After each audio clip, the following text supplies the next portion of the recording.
Évangile de Jésus-Christ selon saint Matthieu, chapitre 18. À ce moment-là, les disciples s'approchèrent de Jésus et lui dirent : « Qui donc est le plus grand dans le royaume des cieux ? » Alors, Jésus appela un petit enfant. Il le plaça au milieu d'eux et il déclara : « Amen, je vous le dis, si vous ne changez pas pour devenir comme les enfants, vous n'entrerez pas dans le royaume des cieux. Mais celui qui se fera petit comme cet enfant, celui-là est le plus grand dans le royaume des cieux. Et celui qui accueille un enfant comme celui-ci en mon nom, il m'accueille moi.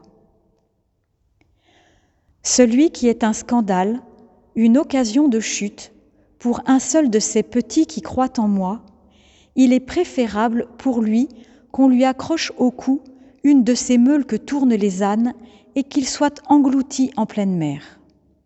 Malheureux le monde à cause des scandales. Il est inévitable qu'arrivent les scandales. Cependant, malheureux celui par qui le scandale arrive.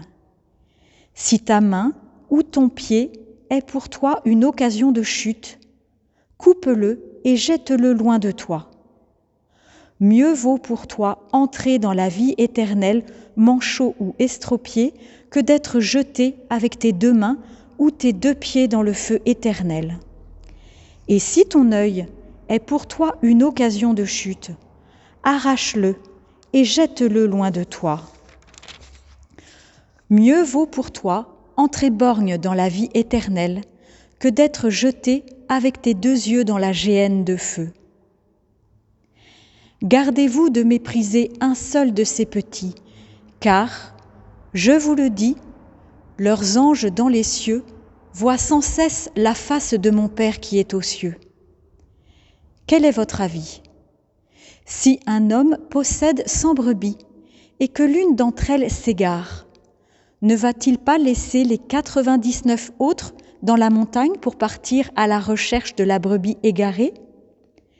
Et, s'il arrive à la retrouver, amen, je vous le dis, il se réjouit pour elle plus que pour les 99 qui ne se sont pas égarés.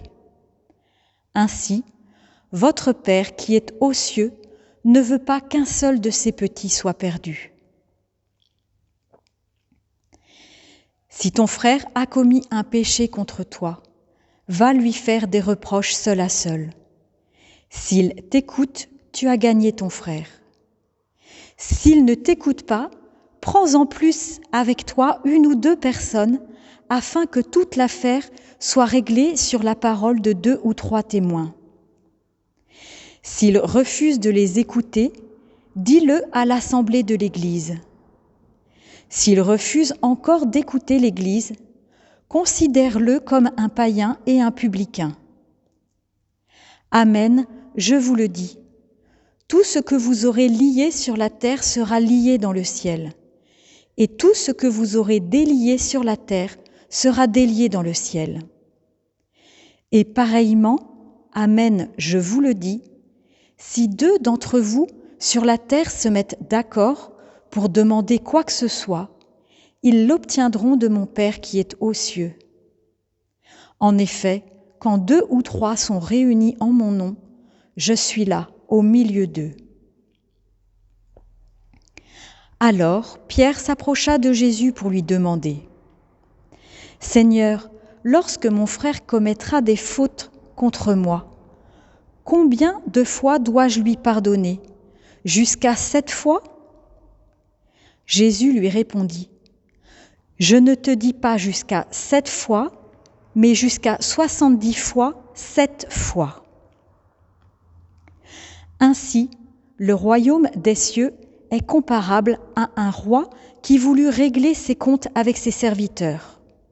Il commençait quand on lui amena quelqu'un qui lui devait 10 000 talents, c'est-à-dire 60 millions de pièces d'argent. Comme cet homme n'avait pas de quoi rembourser, le maître ordonna de le vendre, avec sa femme, ses enfants et tous ses biens, en remboursement de sa dette. Alors, tombant à ses pieds, le serviteur demeurait prosterné et disait « Prends patience envers moi, et je te rembourserai tout. » Saisi de compassion, le maître de ce serviteur le laissa partir et lui remit sa dette. Mais, en sortant, ce serviteur trouva un de ses compagnons qui lui devait 100 pièces d'argent. Il se jeta sur lui pour l'étrangler en disant « Rembourse ta dette !» Alors, tombant à ses pieds, son compagnon le suppliait « Prends patience envers moi, et je te rembourserai. » Mais l'autre refusa et le fit jeter en prison jusqu'à ce qu'il ait remboursé ce qu'il devait. Ses compagnons, voyant cela, furent profondément attristés et allèrent raconter à leur maître tout ce qui s'était passé. Alors, celui-ci le fit appeler et lui dit « Serviteur mauvais, je t'avais remis toute cette dette parce que tu m'avais supplié. Ne devais-tu pas, à ton tour, avoir pitié de ton compagnon, comme moi-même j'avais eu pitié de toi ?» Dans sa colère, son maître le livra au bourreau jusqu'à ce qu'il eût remboursé tout ce qu'il devait. C'est ainsi que mon Père du ciel vous traitera, si chacun de vous ne pardonne pas à son frère du fond du cœur.